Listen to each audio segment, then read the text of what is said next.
Bonjour, à nouveau un extrait de Chanson bretonne du grand Jean-Marie Gustave Leclésio, deux extraits très contemplatifs qui rappellent un peu la sagesse amérindienne et cette fameuse citation qui dit que la terre ne nous appartient pas, mais que nous appartenons à la terre, que nous ne sommes ici que de passage. Le premier extrait concerne le mystère de la Bretagne, le mystère d'être au monde.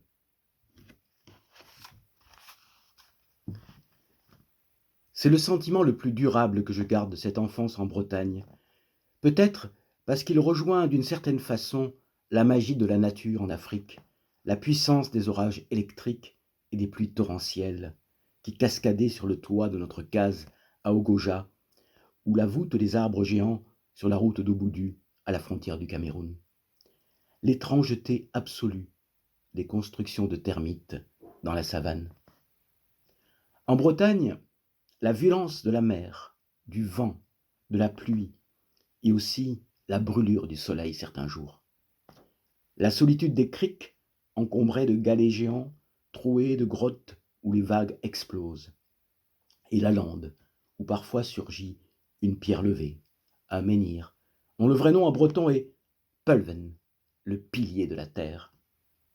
Nous sommes allés partout où ces monuments existent, à Locmariaquer pour voir le grand menhir brisé par la foudre ou par les hommes, un géant de 20 mètres de haut et de 300 tonnes. À Carnac, nous avons escaladé les tables de pierre et les tumulus, joué au milieu d'une armée de pierre. À Loctudie, pour voir le menhir englouti à Gavrinis, nous avons traversé la mer en barque à rame jusqu'au temple souterrain, aux murs portant des cercles concentriques dont le guide disait qu'ils représentaient les empreintes digitales de son constructeur. Je me souviens d'avoir collé mon oreille contre le granit des dolmens pour entendre la vibration électrique qu'ils émettaient, et je l'ai entendu. Ce qui me paraissait extraordinaire, incroyable, ce n'était pas ces constructions archaïques, c'était que les Bretons étaient arrivés un jour dans ce pays et qu'ils avaient été reçus par ces dieux, qu'ils les avaient respectés, parfois craints, et que les dieux les avaient laissés s'installer chez eux. Sans doute parce que je venais d'ailleurs, que je n'étais jamais chez moi nulle part, baladé entre la Maurice de mon père, la Bretagne de mes ancêtres et la Nice de mon enfance. Il y avait donc cette étrangeté au monde, cette déroute, cet exil, et les piliers de pierre dressés vers le ciel, les allées couvertes pareilles à des écailles de dragon, les vaisseaux couchés dans les ajoncs, me disaient qu'il y avait un autre monde avant le mien, que j'étais juste de passage. Nous avons fait notre retour aux sources. Aujourd'hui, cela ressemble à une excursion.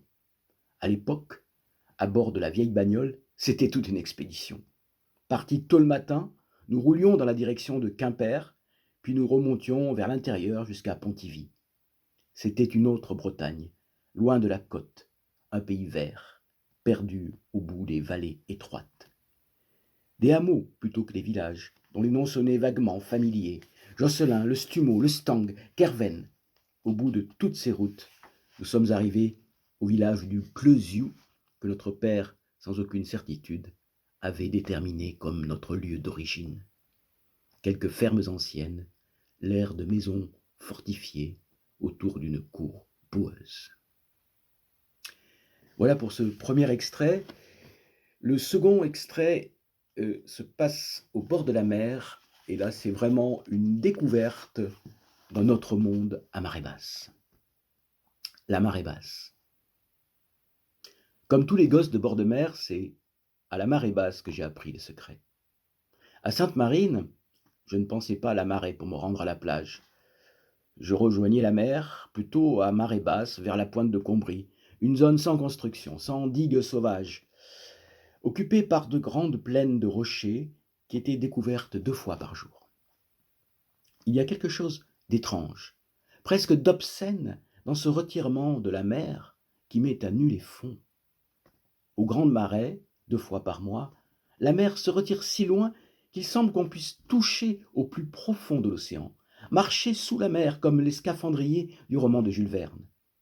On avance au milieu des écueils aiguisés, couverts d'algues, le long de vallées où l'eau des flaques prend par endroits une couleur sanglante à cause des anémones, on contourne des trous noirs où frémit la vie. Ce ne sont pas les coquillages ni les crevettes qui m'intéressent, c'est comme marcher au fond d'un rêve, partir à la rencontre avec les trésors engloutis et les monstres. Je ne les ai pas rencontrés, mais j'ai fréquenté un être vivant sans jamais vraiment le voir. Dans la flaque la plus lointaine, plutôt un lac qu'une mare, si près de la mer que chaque vague bondit sur les récifs alentours et m'éclabousse et se déverse en cascade autour de mes jambes, un poulpe sort à demi de sa cachette et me cherche. Doucement, il étend ses tentacules et il explore mes pieds nus. Je ne le vois pas, je ne bouge pas. J'attends de sentir son toucher léger sur mes orteils. Il veut seulement me rencontrer, me reconnaître. À la lumière du ciel, je vois ses bras qui flottent sur le fond, couleur de fumée, très doux. Il me connaît. Chaque fois que j'arrive, il sort ses bras pour me toucher. Au début, j'étais un peu inquiet, et lui aussi sans doute. En Méditerranée, à Nice, un lieu sans marais, j'ai vu des pêcheurs qui retournaient un poulpe sur la plage pour l'étouffer. La bête brillait au soleil dans un désordre de tentacules et d'encre. Elle était en train de mourir. Ici, à marée basse, je ne suis pas chez moi. Je suis dans le monde des poulpes et des poissons. Pas dans le monde humain. J'imagine que quelqu'un pourrait facilement capturer le poulpe à l'aide d'un croc, l'extraire de sa cache et le retourner. Je dis mon secret à personne. Si nous allons pêcher à pied avec les filles, Maryse et Jeannette, je les entraîne au plus loin de la mare du poulpe. C'est mon secret. Quand je viens seul à marée basse, j'entre dans la mare, les tentacules légers glissent hors du trou, touchent mes pieds, s'enroulent autour de mes chevilles. Si je bouge, ils se rétractent. Je reste immobile dans le bruit du vent et de la mer. Aujourd'hui, demain, toute la vie, la rencontre est possible.